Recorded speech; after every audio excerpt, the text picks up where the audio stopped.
My childhood was pretty solid. I spent a lot of time like working, playing sports.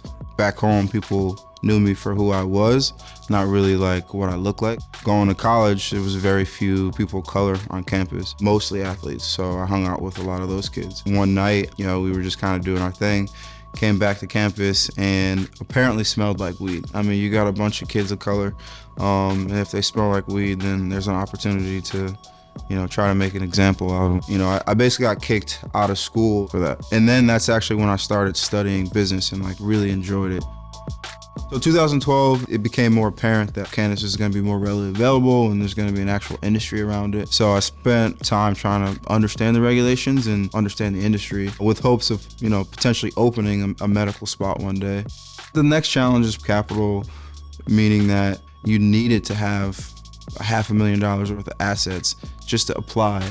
And then in 2016, we voted for legalization of recreational or adult use cannabis. Stories started to unfold about like programs that would introduce opportunities for people who have been harmed by prohibition.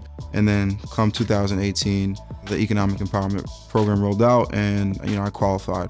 There was just a glimmer of hope that like there is an effort to make change, or at least understand that there have been harms to people of color with cannabis and it's being illegal. So the equity program for the Cannabis Control Commission is being intentional about how to reverse the harms of prohibition. Being part of the equity program, the impact has been significant. I think from economics perspective, we are in a building that was been vacant for like 20 years. So we certainly, play our part as a good neighbor, hiring a bunch of black people and like be supportive of one another.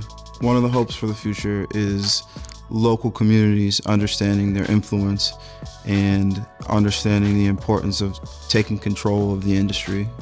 Cannabis is beneficial from a health perspective, and it can work the same way from an economic perspective if we do the right things.